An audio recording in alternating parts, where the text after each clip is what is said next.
Chapter 116 जीविका का शगुन जी को mom कहना। सारी लेडीज दृष्टि के साथ एक तरफ होकर मेहंदी लगवा रही थीं। वहीं घर के सारे आदमी एक तरफ बैठकर अपनी ही बातें करने में बिजी थे। छोटा वेद बीच बीच में आकर वहां का चक्कर काटते हुए इधर उधर फुदकने लगा। जब उसकी मम्मा के हाथों पर मेहंदी लगाई जा रही थी तब वह बड़े ध्यान से उसे मेहंदी लगवाते हुए देख रहा था। उसे समझ ही नहीं आ रहा था कि ये उसकी मम्मा के हाथों में क्या किया जा रहा है। अब आगे मेहंदी आर्टिस्ट वन्या के हाथों में मेहंदी लगाने में लगी हुई थी। छोटा वेद अपनी मम्मा के पास ही आलती पालती मार कर बैठा हुआ था और अपने छोटे छोटे गालों को अपने हाथों में भरकर बहुत ध्यान से अपनी मम्मा के हाथों को देख रहा था। ऐसा करते हुए वह काफी क्यूरियस था और बिल्कुल छोटा यक्षित की तरह लग रहा था। वेद को इस तरह देखकर सबके फेस पर स्माइल आ गई। वन्या भी अपनी प्यार भरी नजरों से अपने बेबी को निहार रही थी और उसकी तरफ झुककर आहिस्ते से उसके सिर पर किस कर लेती है। शगुन जी जो सोफे पर बैठी हुई थी वह वेद की तरफ देखते हुए बोली, वेदू बेटा, आप मम्मा के हाथों को इतने गौर से क्यों देख रहे हो? उद्धरण चिन्ह। ये सुनकर वेद का ध्यान टूटा। वह वहां से उतरकर सोफे की तरफ चला गया जहां शगुन जी बैठी हुई थी। उनके बगल में दृष्टि बैठी थी जिसके दोनों हाथों में मेहंदी लग चुकी थी। वह शगुन जी के पास आकर सोफे पर चढ़ते हुए उनके बगल में पालती मारकर बैठ गया। फिर अपनी टिमटिमाती आंखों से उनकी तरफ देखते हुए बोला, दादी मम्मा, मेरी मम्मा के हाथों में ये क्या लगा रहे हैं ये आंटियां? उद्धरण चिन्ह। फिर दृष्टि के हाथों को भी ध्यान से देखने लगा। ऐसा करते हुए वह उसके हाथों को छूने के लिए जैसे ही अपने छोटे छोटे हाथ आगे बढ़ाने को हुआ, वन्या उसे रोकते हुए बोली, बेटा क्या कर रहे हो आप? दृष्टि मासी के हाथ को नहीं छूते, उनकी मेहंदी खराब हो जाएगी। हम अपनी मम्मा की बात मानकर वेद ने अपने हाथ पीछे ले लिए। शगुन जी तो ये देखती ही रह गईं, क्योंकि जब यक्षित अकेले वेद को संभालता था तो वह अपने डैडी से बहुत जिद करता था, किसी भी बात को मानने में बहुत नखरे दिखाता था। पर अब वह मम्मा का स्वीट बॉय बन चुका था। ये देखकर शगुन जी स्माइल करने लगी। शगुन जी वेद के सिर पर प्यार से हाथ फेरते हुए बोली, बेटा आपकी मम्मा और आपकी बाकी आंटियों के हाथों में मेहंदी लग रही है, जिससे उनके हाथों में एक प्यारी सी ड्राइंग बन जाएगी। उद्धरण चिन्ह। ड्राइंग का नाम सुनते ही वेद की आंखों में चमक आ गई। वह अपनी दादी मम्मा की तरफ देखते हुए बोला, दलोइंग, वाह वेदांश को दलोइंग बहुत पसंद है। वेद की प्यारी सी मुस्कान देखकर एक बार सभी स्माइल करने लगे। तभी वहां पर भूल एक भर के युवान और शौर्य आ जाते हैं और आते ही शगुन जी के बगल में पसर जाते हैं। शगुन जी दोनों की तरफ देखते हुए बोली, तुम दोनों यहाँ क्या कर रहे हो? क्या तुम्हें भी अपने हाथों में मेहंदी लगवानी है? ये सुनकर दोनों जोर से ना में सिर हिलाते हैं। शौर्य अपनी मॉम के गले में हाथ डालते हुए बोला, वो मम्मा हम दोनों बोर हो रहे थे, इसलिए सोचा कि क्यों ना आप सबकी मेहंदी ही देख ली जाए। वैसे भी हमारे पास करने के लिए कुछ नहीं था। उद्धरण चिन्ह। शगुन जी उनकी तरफ देखते हुए बोली, तुम्हारे भाई कहाँ हैं? शौर्य उनकी तरफ देखते हुए बोला, विवेक भाई और यक्षित भाई अपने ऑफिस गए हैं। युवान शगुन जी की तरफ देखकर बोला, और अनय भाई घोड़े बेचकर सो रहे हैं। अनय का नाम सुनकर दृष्टि का ध्यान उनकी बातों में चला गया। वह खुद से बोली, क्या मतलब ये तब से सोकर उठे नहीं हैं? ऐसी क्या थकान हो गई? उद्धरण चिन्ह। शगुन जी दोनों की तरफ देखते हुए बोली, क्या अनय अभी तक सो रहा है? तुम दोनों यहाँ क्या कर रहे हो? जाओ जगाओ उसे। शगुन जी की बातें सुनकर शौर्य और युवान जो कि आराम से सोफे पर पसरे हुए थे दोनों नमे सिर हिलाकर बहाने बनाते हुए बोले, मम्मा रहने दीजिए ना, क्यों अनय भाई को परेशान करना? बेचारे दृष्टि भाभी से रोमांस करते करते थक गए होंगे, उन्हें सोने दीजिए। उद्धरण चिन्ह। दोनों की बातें सुनकर दृष्टि का चेहरा तो शर्म से लाल ही हो गया। वहीं वन्या और जीविका दृष्टि की इस इक्वेशन का मजा ले रही थी। शगुन जी दोनों की तरफ आंखें बड़ी करके देखने लगी, तब दोनों को रियलाइज हुआ कि उन्होंने क्या बोल दिया। युवान बात को संभालते हुए बोला, हमारा कहने का मतलब है कि भाई हल्दी फंक्शन के चक्कर में बहुत थक गए होंगे ना, इसलिए उन्हें सोने दीजिए आंटी, बेचारे बहुत थके हुए लग रहे थे। दृष्टि दोनों को घूर घूर कर देखने लगी। दोनों कान पकड़कर इशारे से उसे सॉरी बोलते हैं, जैसे कह रहे हों कि माफ कर दीजिए, जुबान फिसल गई। शगुन जी दोनों की तरफ देखते हुए बोली, अरे और कितनी देर तक सोएगा? जाओ जाकर उठाओ उसे। शगुन जी तीनों फैमिली के बच्चों को अपने बच्चे की तरह ही ट्रीट करती थी। शगुन जी की बातें सुनकर दोनों को न चाहते हुए भी अनय को उठाने के लिए जाना पड़ा। जीविका के हाथों में मेहंदी लग चुकी थी। वह बार बार अपने सिर को पकड़ने की कोशिश कर रही थी। शगुन जी ने ये देख लिया और उसकी तरफ देखते हुए बोली, जीविका बेटा क्या हुआ? तुम परेशान लग रही हो। जीविका शगुन जी की तरफ देखकर बोली, कुछ नहीं आंटी, बस सर में थोड़ा दर्द हो रहा है।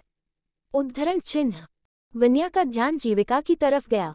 इस वक्त उसके हाथों में भी मेहंदी लगी हुई थी, इसलिए वह चाहकर भी उसके सिर पर मसाज नहीं दे सकती थी। वह उसकी तरफ देखते हुए बोली, प्रिंसेस, ज्यादा सिर दर्द हो रहा है क्या? उद्धरण चिन्ह। शगुन जी जीविका को अपने पास बुलाते हुए बोली, बेटा इधर आओ। जीविका शगुन जी को सवालिया नजरों से देखते हुए उनके पास आने लगी। शगुन जी ने अपनी गोद में एक पिलो रखा और जीविका को वहां सिर रखने के लिए कहा। ये देखकर जीविका को तो जैसे यकीन ही नहीं हो रहा था कि इतनी स्टाइलिश दिखने वाली लेडी इतनी केयरिंग मॉम भी होंगी। जीविका को शगुन जी का ये नेचर बहुत पसंद आया। जीविका को अपनी तरफ यूं देखता देख शगुन जी बोली, बेटा ऐसे क्या देख रही हो, आओ मैं तुम्हें मसाज दे देती हूँ, तुम्हारा सिर दर्द ठीक हो जाएगा। जीविका हेजिटेशन फील करते हुए बोली, आंटी आप रहने दीजिए, इतना भी दर्द नहीं हो रहा है, बेकार में आपके खूबसूरत नेल एक्सटेंशंस खराब हो जाएंगे। जीविका की बातें सुनकर शगुन जी मन ही मन स्माइल करने लगी। उन्होंने सोचा कि उनका बेटा सही कहता है, जीविका बहुत ही मासूम और प्यारी है। वह जीविका की तरफ घूरते हुए बोली, बेटा मैंने कहा ना आओ। ये सुनकर जीविका झट से सोफे पर आराम से लेट गई और शगुन जी के गोद में अपना सिर रख दिया। शगुन जी अपने हल्के हाथों से जीविका को मसाज देने लगी। शगुन जी के हाथों में जादू था। उनके मसाज शुरू करते ही जीविका के सिर का दर्द जैसे गायब ही होने लगा। तभी वहां पर विवेक आ गया। दरअसल वह जीविका को ढूंढते हुए ही वहां आया था। ऑफिस से आने पर उसे जैसे पता चला कि सारी लेडीज नीचे वाले लिविंग एरिया में है तो वह सीधा वहां चला आया। शगुन जी विवेक को वहां देखकर बोली, आ गए तुम ऑफिस से? विवेक, हाँ मॉम, पर जीविका को क्या हुआ, वो ठीक है? विवेक की आवाज सुनकर जीविका अपनी बंद आंखें खोल देती है। शगुन जी अभी भी उसके सिर पर मसाज कर रही थी। जीविका विवेक को देखकर उठने को हुई तो विवेक उसे लेटे रहने के लिए बोला। जीविका विवेक की तरफ देखते हुए बोली, बस सर में जरा सा दर्द है और कुछ नहीं। ये सुनकर विवेक सोफे की तरफ जाने लगा और जीविका के पैरों को सोफे पर से उठाने लगा तो जीविका उसकी तरफ देखते हुए बोली, क्या कर रहे हैं आप? अगर आपको बैठना है तो मैं उठ जाती हूँ। उद्धरण चिन्ह। विवेक उसकी तरफ आंखें छोटी करके देखते हुए बोला, मैंने कहा ना तुम चुपचाप लेटी रहो। विवेक की एक डांट से जीविका एकदम शांत हो गई। दोनों को इस तरह देखकर सबके चेहरे पर स्माइल आ गई क्योंकि ऐसे करते हुए दोनों बिल्कुल हस्बैंड वाइफ लग रहे थे। जीविका के दोनों पैरों को पकड़कर वह सोफे पर बैठ गया और उसके पैरों को अपनी गोद में रखकर उसके पैरों में अपने हाथ रख दिया। विवेक अपनी मॉम की तरफ देखकर बोला, मॉम, आपने तो कभी मेरा सिर नहीं दबाया और जीविका की इतनी खातिरदारी कर रही हैं आप। विवेक ने ये जीविका को परेशान करने के लिए कहा था, पर जीविका भी इसका जवाब देते हुए बोली, क्या आपको मुझसे जलन हो रही है कि आंटी मेरा सिर दबा रही हैं? फिर वह विवेक को चिढ़ाने वाली स्माइल से देखने लगी। विवेक जीविका के पैरों पर अपनी पकड़ मजबूत करने लगा। वह जीविका की तरफ इस तरह से देखने लगा जैसे कह रहा हो, जान कुछ ज्यादा ही नहीं बोल रही हो तुम, अकेले में मिलो फिर बताता हूँ जलन हो रही है या नहीं। जीविका भी विवेक की मन की बातें समझ रही थी। वह जानबूझकर विवेक की तरफ न देखते हुए शगुन जी की तरफ देखते हुए बोली, मॉम आपके हाथों में जादू है, देखिए मेरा सिर दर्द बिल्कुल ही गायब हो गया। उद्धरण चिन्ह। जीविका की बातें सुनकर शगुन जी स्माइल करने लगी क्योंकि उसने गलती से ही सही पर उन्हें मॉम कहा था। तभी जीविका को रियलाइज हुआ कि उसने शगुन जी को आंटी कहने के बजाय मॉम कह दिया। वह उनकी तरफ अपना मासूम सा चेहरा बनाते हुए बोली, सॉरी आंटी, वो गलती से। जीविका अपनी बातें पूरी भी नहीं कर पाई थी और शगुन जी बीच में ही बोली, नहीं बेटा तुमने कुछ गलत नहीं कहा। ये बोलते हुए वह जीविका की तरफ झुककर उसके माथे को चूम लेती है। जीविका को इतना प्यार तो उसकी खुद की मॉम से भी नहीं मिली थी। शुरुआत से ही वन्या ही उसकी मां का किरदार निभाते आई थी। शगुन जी का इतना प्यार देखकर जीविका की आंखें नम सी होने लगी थी, पर उसने खुद को संभाल लिया। शगुन जी जीविका के सिर पर प्यार से हाथ फेरने में लगी थी। थोड़ी देर बाद वेद हॉल के एक चक्कर काटते हुए फुदकते हुए एक बार फिर वहां आ चुका था। वह फुदकते फुदकते जीविका के पास गया जो कि शगुन जी की गोद में सिर रखी हुई थी और विवेक की गोद में पैर। वेद शगुन जी के पास आकर उनके एक पैर पर अपना छोटा सा हाथ टिकाकर जीविका के सिर पर अपने छोटे से हाथ से उसका टेम्परेचर चेक करते हुए बोला, दादी मम्मा, जीविका माछी तो क्या हुआ है? उद्धरण चिन्ह। शगुन जी वेद की तरफ देखते हुए बोली, कुछ नहीं बेटा, आपकी मासी के सिर पर दर्द था, इसलिए दादी मम्मा उनका दर्द दूर कर रही थी। अब तक जीविका का सिर दर्द गायब हो चुका था। शगुन जी के ममता भरे स्पर्श ने जादू का काम किया और उसे बहुत ज्यादा राहत मिल रही थी। इसी सुकून के एहसास में जीविका एक सुकून भरी नींद के आगोश में जा चुकी थी। जब शगुन जी ने जीविका की बंद आंखों को देखा तो उनके फेस पर स्माइल आ गई। जीविका कोई हलचल नहीं कर रही थी और उसकी गहरी सांसों को सुनकर विवेक समझ गया कि वो सो चुकी है। वह आहिस्ते से सोफे पर से जीविका का पैर उठाकर उठ बैठा और शगुन जी की तरफ देखकर बोला, मैं इसे इसके रूम में सुला देता हूँ। ये बोलकर उसने जीविका को अपनी गोद में उठा लिया और सीढ़ियों से होते हुए जीविका के कमरे की तरफ ले जाने लगा। अब तक वन्या के हाथों में भी मेहंदी लग चुकी थी। दृष्टि और वन्या दोनों ने शगुन जी को भी मेहंदी लगवाने की जिद की तो वो भी मेहंदी लगवाने लगियो। इस दौरान नन्हा वेद अपनी दादी मम्मा की गोद में ही बैठा रहा और उनकी मेहंदी को देखता रहा। शौर्य और युवान अनय के कमरे में गए। दरवाजा पहले से ही खुला था इसलिए वो सीधे अंदर चले गए। दोनों ने एक नज़र अनय को देखा जो कि चैन की नींद सो रहा था। उसे देखकर शौर्य और युवान को शैतानी सूझी। युवान अनय के पास आया और उसके कंधे को बहुत प्यार से हिलाते हुए लड़कियों की आवाज़ में बोला, ये क्या आप अभी भी सो रहे हैं? चलिए अब उठ भी जाए। उद्धरण चिन्ह। अनय जो कि नींद में था वह इसे दृष्टि की आवाज़ समझ बैठा, इसलिए उसने झट से युवान के हाथों को दृष्टि का हाथ समझकर पकड़ लिया और बोला, जान थोड़ी देर और सोने दो ना। ये बोलते हुए वह युवान को दृष्टि समझकर अपने करीब लाने लगा। दोनों महारथी समझ गए कि हो न हो उनके अनय भाई युवान को उनकी दृष्टि भाभी समझ रहे हैं। दोनों मुंह दबाकर अनय पर हंसने लगे। युवान लड़की की आवाज़ में बोला, क्या कर रहे हैं, छोड़िए मुझे और जल्दी से उठ जाए वरना पापा आपको उठाने आ जाएंगे। अनय उसे अपने करीब करते हुए बोला, मुझे कोई फर्क नहीं पड़ता, अब तुम आ गई हो तो इतनी आसानी से तुम्हें जाने नहीं दूंगा। अनय की बातें सुनकर दोनों की आंखें बड़ी बड़ी हो गई। दोनों एक दूसरे को आंखों ही आंखों में इशारे से बोले, बड़ी ये अनय भाई तो कुछ ज्यादा ही बेशरम निकले। अब समझ आया दृष्टि भाभी इन्हें आंखें क्यों दिखाती रहती हैं। युवान ने अनय के हाथों से अपना हाथ छुड़ाने की कोशिश की पर अन्यथा की मजबूती से युवान के हाथ को दृष्टि का हाथ समझकर पकड़े हुए था। ये फील करके तो युवान और शौर्य की हालत ही खराब हो गई। उन्होंने बस मस्ती करने के लिए ये सब किया था। उन्हें नहीं पता था कि अनय भाई उसे पकड़कर छोड़ेंगे ही नहीं। बीवी की नाराजगी। दोनों एक दूसरे को आंखों ही आंखों में इशारे से बोले, बड़ी ये अनय भाई तो कुछ ज्यादा ही बेशरम निकले। अब समझ आया दृष्टि भाभी इन्हें आंखें क्यों दिखाती रहती हैं। युवान ने अनय के हाथों से अपना हाथ छुड़ाने की कोशिश की पर अन्यथा की मजबूती से युवान के हाथ को दृष्टि का हाथ समझकर पकड़े हुए था। ये फील करके तो युवान और शौर्य की हालत ही खराब हो गई। उन्होंने बस मस्ती करने के लिए ये सब किया था। उन्हें नहीं पता था कि अनय भाई उसे पकड़कर छोड़ेंगे ही नहीं। अब आगे अनय तो अपनी आंखें बंद किए हुए ही युवान को दृष्टि समझकर अपने करीब कर रहा था। युवान जानबूझकर एक जगह खड़ा हो गया था। जब अनय ने ये फील किया कि दृष्टि उसके करीब नहीं आ रही है और उसे अपने पास खींचने में उसे कुछ ज्यादा ही फोर्स लगाना पड़ रहा है तो वह आंखें बंद किए हुए ही बोला, जान तुम कब से इतनी ताकतवर हो गई? उद्धरण चिन्ह। ये बोलकर वह और भी ज्यादा ताकत लगाकर युवान को दृष्टि समझकर अपनी तरफ खींचने लगा। युवान की तो हालत ही खराब हो गई। वह शौर्य की तरफ देखकर फुसफुसाते हुए बोला, शौर्य कुछ करो यार वरना आज मेरी इज्जत लूट जाएगी। शौर्य को युवान की हालत पर बहुत हंसी भी आ रही थी और उसके लिए बुरा भी लग रहा था इस तरह फंसा हुआ देखकर। पर इससे पहले कि शौर्य अपना दिमाग चला पाता अनय बोल पड़ा, जान तुम चाहे मुझसे दूर जाने की कितनी भी कोशिशें कर लो पर मैं तुम्हें छोड़ने नहीं वाला। चलो अब अगर अपनी खैर चाहती हो तो जल्दी से मुझे एक किस दे दो। उद्धरण चिन्ह। अपने अनय भाई की बातें सुनकर मस्तीखोर युवान ने जोर से अपना सिर न में हिलाया और अपने दोनों हाथों को अपनी लिप्स पर रख दिए। अनय ने एक झटके में युवान को दृष्टि समझकर अपने बैग पर खींच लिया और उसके होंठों के करीब अपने होंठ ले जाने लगा। युवान की तो आवाज ही नहीं निकल रही थी अनय की इस हरकत से। उसने अपनी नॉर्मल आवाज में कहा, अनय भाई। उद्धरण चिन्ह। अनय बेबी तुम्हारी आवाज उस छोटे मॉन्स्टर के जैसी क्यों आ रही है? युवान, क्योंकि अनय भाई मैं छोटा मॉन्स्टर ही हूँ। ये सुनकर अनय ने अपनी आंखें खोली। युवान को अपने इतने करीब और इस तरह देखकर अनय की चीख निकल गई। उसने युवान को दूर धकेल दिया। युवान खुद को बेड पर संभालते हुए अनय की तरफ देखकर बत्तीसी दिखाने लगा। शौर्य अनय और युवान को देखकर पेट पकड़कर हंस रहा था। अनय युवान की तरफ खजाने वाली नजरों से घूरते हुए बोला, तुम मेरे बेड पर क्या कर रहे हो? युवान बेशर्मों की तरह बोला, इसका जवाब तो आप दोगे ना?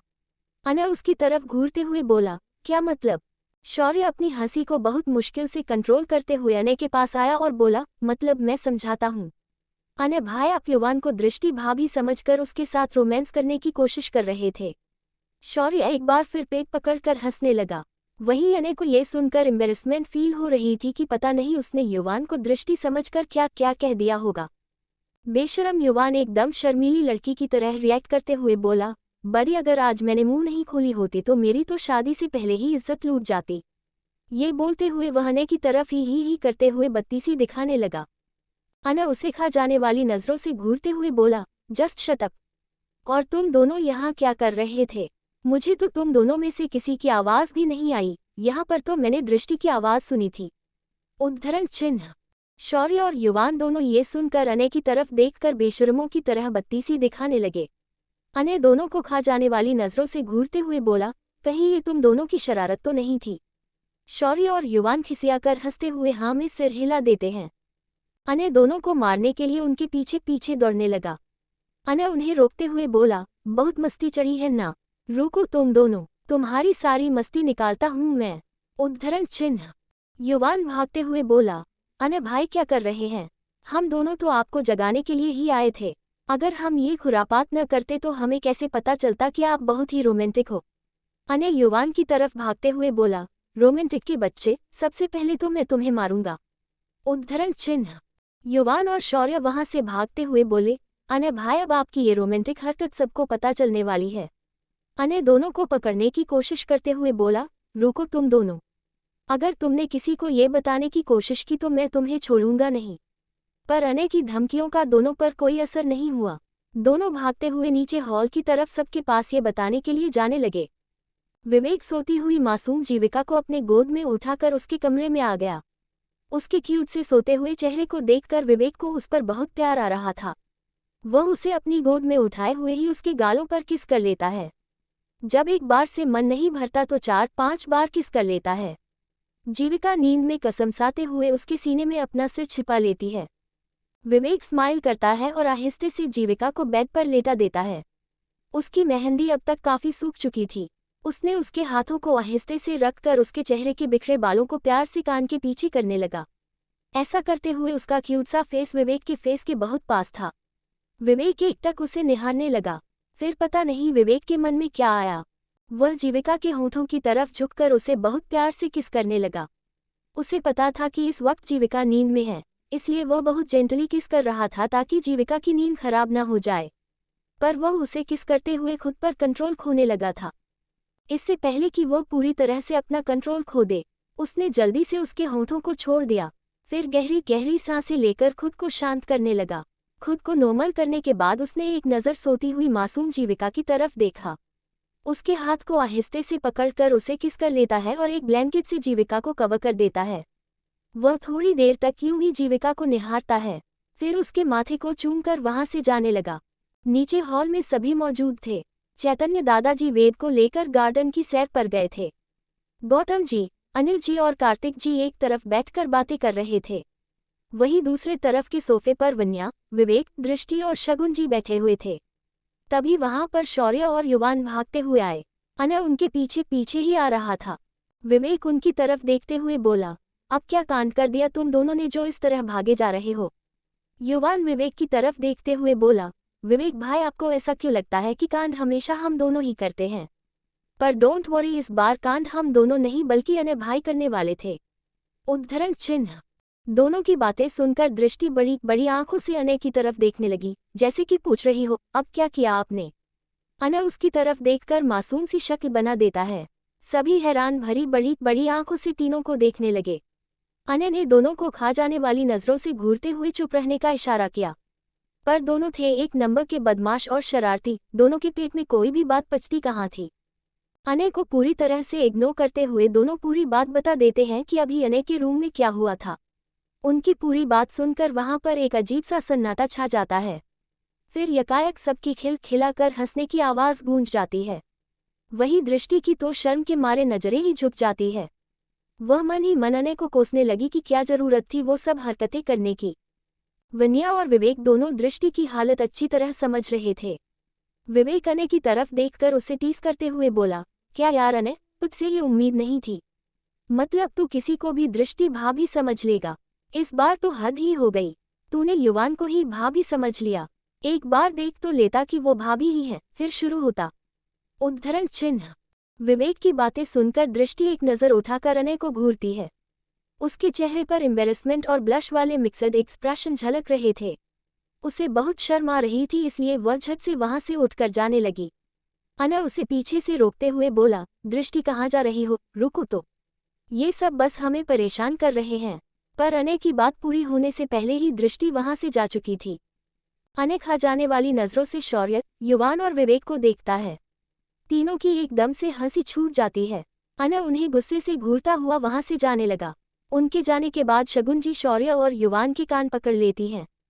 दोनों एक साथ बोलने लगे, प्लीज मॉम छोड़ दीजिए, बहुत दर्द हो रहा है, आहह। शगुन जी दोनों को घूरते हुए बोली, बहुत मस्ती चढ़ी है ना तुम दोनों को। मैंने सिर्फ अनय को जगाने के लिए तुम दोनों को भेजा था।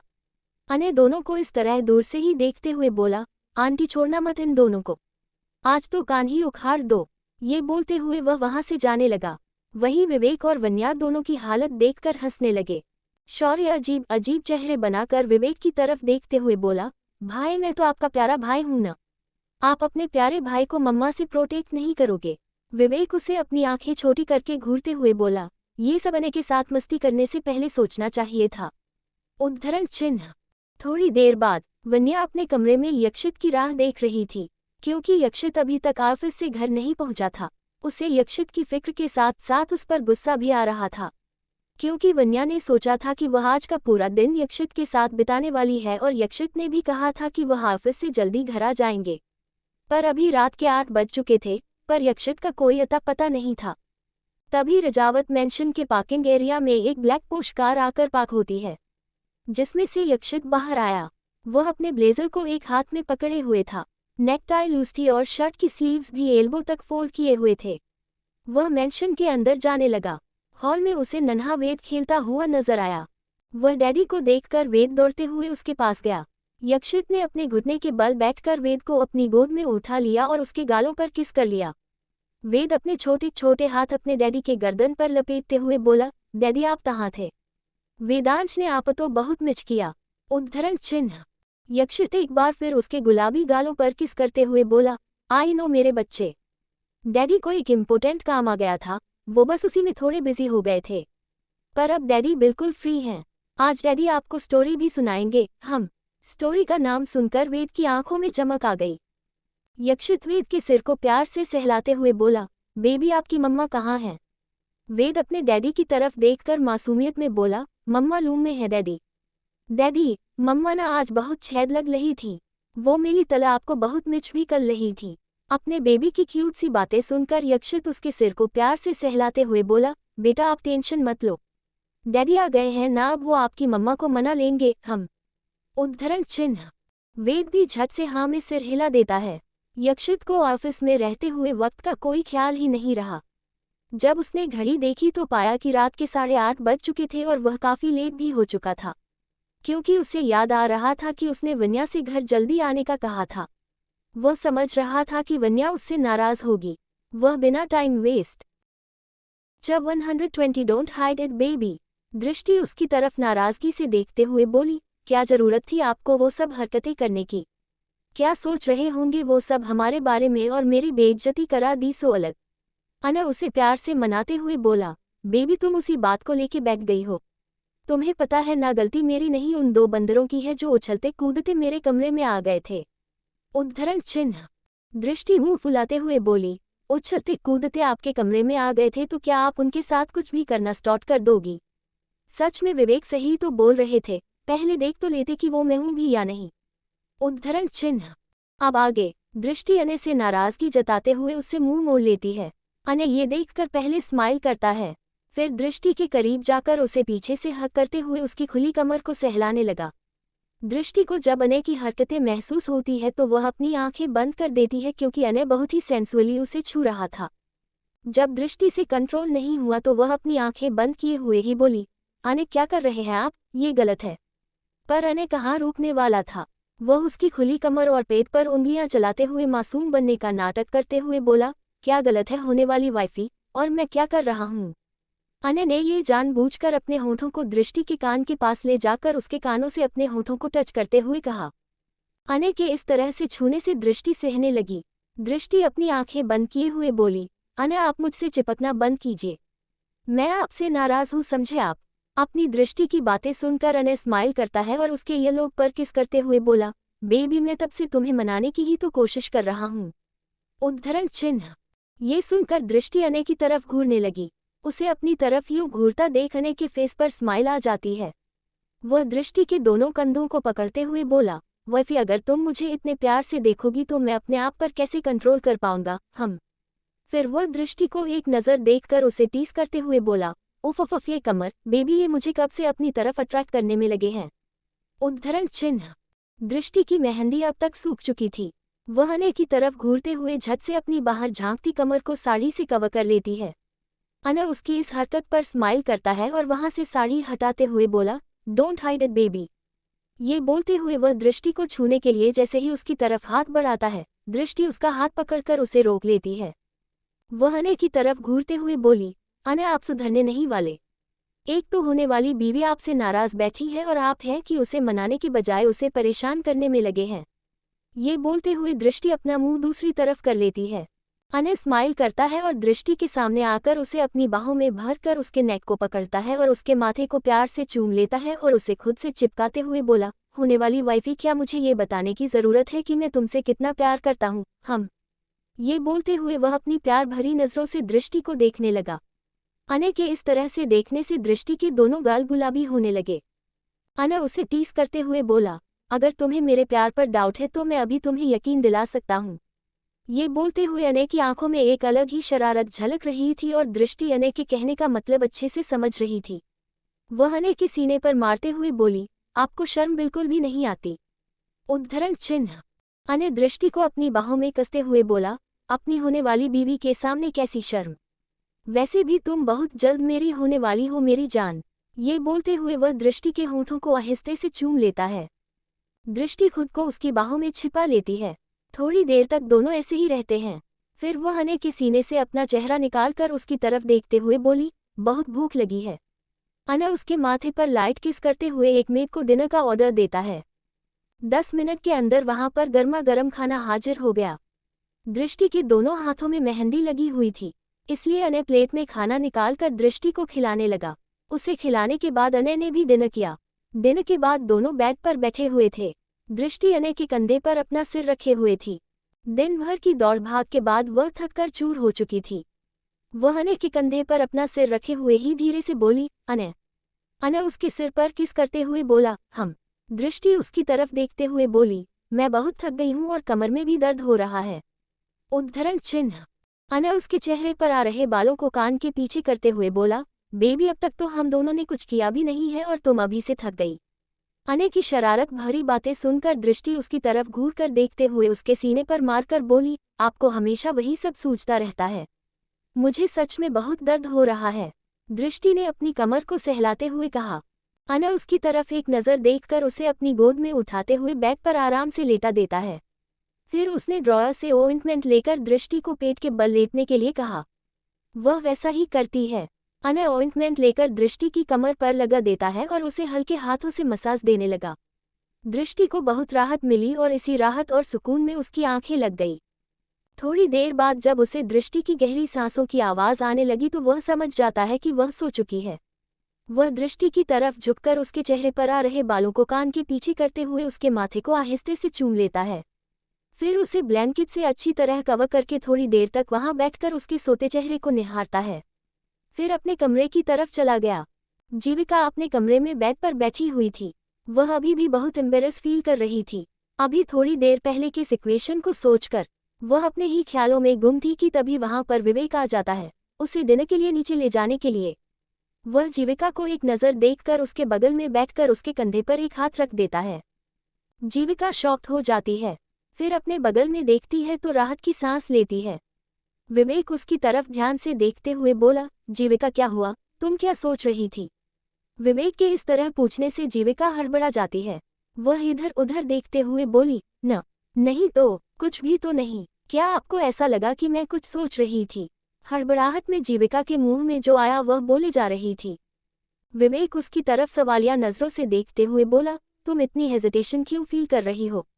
मैंने तुमसे बस इतना पूछा कि तुम क्या सोच रही थी, कहीं तुम मुझसे कुछ छिपा तो नहीं रही? उद्धरण चिन्ह। जीविका अपने आप को नॉर्मल करते हुए बोली, क्या आप भी एक ही बात को लेके बैठ गए हैं? अब बताइए कि आप यहाँ क्यों आए थे? विवेक ने जीविका की बातों पर ज्यादा ध्यान न देते हुए कहा, मैं तुम्हें डिनर के लिए बुलाने आया था। जीविका उसकी तरफ देखते हुए बोली, तो आप यहाँ बैठे क्यों हैं? चलिए चलते हैं डिनर के लिए, सब हमारा वेट कर रहे होंगे। उद्धरण चिन्ह। विवेक कुछ सोचने की कोशिश में था कि तभी जीविका वहां से उठते हुए विवेक का हाथ पकड़कर उसे कमरे से बाहर ले जाने लगी।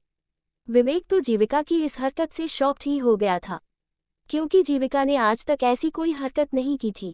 वह विवेक का हाथ पकड़कर डाइनिंग एरिया की तरफ जाने लगी जहां सारे लोग पहले ही मौजूद थे। जीविका तो ये भूल ही गई थी कि वह विवेक का हाथ पकड़े हुए है। डाइनिंग टेबल पर मौजूद सभी की निगाहें विवेक और जीविका पर अटक गई, जो कि सीढ़ियों से नीचे उतरते हुए साथ में एक परफेक्ट कपल लग रहे थे। शगुन जी और कार्तिक जी भी दोनों को ही देख रहे थे। दोनों ही उन्हें देखकर स्माइल कर रहे थे। शगुन जी कार्तिक जी के कानों में बोली, दोनों साथ में कितने प्यारे लग रहे हैं ना? कार्तिक जी बोले, आखिर बेटा और बहू किसके हैं? शगुन जी प्राउड फील करते हुए कार्तिक जी के कानों में बोली, ऑफ कोर्स मेरे हैं। कार्तिक जी शगुन जी के चेहरे की तरफ एक नज़र देखकर बोले, शगुन, कभी तो थोड़ा सा क्रेडिट मुझे भी दे दिया करो, आखिर मैं भी तो खुश होने का हक रखता हूँ। उद्धरण चिन्ह। शगुन जी कार्तिक जी की तरफ देखकर बोली, क्या आप भी? वो हमारे बहू और बेटे हैं। अब ठीक है। कार्तिक जी ने स्माइल करते हुए हाँ में सिर हिला दिया। फिर दोनों एक बार फिर जीविका और विवेक की तरफ निहारने लगे। यक्षित वन्या को लेकर नीचे आ चुका था। वन्या भी अपने फेस पर एक बड़ी सी स्माइल लेकर दोनों को देख रही थी। वहीं यक्षित का ध्यान अपने फोन पर था, कुछ इंपॉर्टेंट मेल्स चेक करने में। सभी जीविका और विवेक का ही वेट कर रहे थे, क्योंकि बाकी सब तो ऑलरेडी वहां आ चुके थे। शौर्य और युवान तो जैसे भूख से कुलबुला रहे थे। दोनों किसी भूखे बच्चे की तरह खाने को देख रहे थे। शौर्य फुसफुसाते हुए युवान के कानों में बोला, यार ये भाई और भाभी कर क्या रहे हैं? मेरी तो भूख के मारे हालत ही खराब हो रही है, पेट में बड़े बड़े चूहे दौड़ने लगे हैं। उद्धरण चिन्ह। युवान शौर्य को सीढ़ियों की तरफ इशारा करते हुए उस तरफ देखने के लिए बोला। शौर्य उस तरफ देखने लगा। जीविका विवेक का हाथ पकड़कर आगे आगे आ रही थी और विवेक उसके पीछे आ रहा था। वह जीविका की इस हरकत पर स्माइल भी कर रहा था। शौर्य अपने पेट को सहलाते हुए बोला, भाई भाभी प्लीज आप दोनों अपना रोमांस बाद में कर लेना, अभी जल्दी आओ, मेरे पेट में बड़े बड़े चूहे छलांगे मार रहे हैं। शौर्य के इस तरह कहने से जीविका का ध्यान विवेक के उस हाथ पर गया जिसे उसने पकड़ रखा था। जीविका कभी विवेक के चेहरे को देखती तो कभी उसके हाथ को। विवेक स्माइल करते हुए जीविका की तरफ देखते हुए बोला, जान ऐसे क्या देख रही हो? सब हमें ही देख रहे हैं, लगता है आज मुझे छोड़ने का तुम्हारा इरादा नहीं है। हम। विवेक के इस तरह कहने से जीविका झट से विवेक का हाथ छोड़ देती है और जब सामने देखती है तो उसे रियलाइज होता है कि सब उन दोनों को ही देख रहे हैं।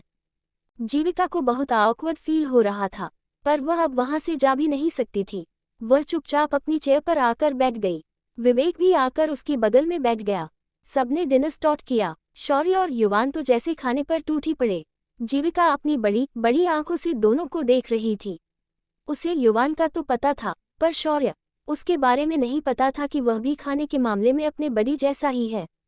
दोनों ऐसे खा रहे थे जैसे जन्मों के भूखे हों। चैतन्य दादाजी दोनों को घूर घूर कर देखते हुए बोले, तुम दोनों नालायक कभी नहीं सुधरने वाले। अरे कम से कम यहाँ तो ढंग से खाओ। तुम्हें ऐसे भूखों की तरह खाते देखने और तुम्हारे गौतम अंकल क्या सोच रहे होंगे कि हम तुम्हें घर पर ठीक से खाना नहीं देते। उद्धरण चिन्ह।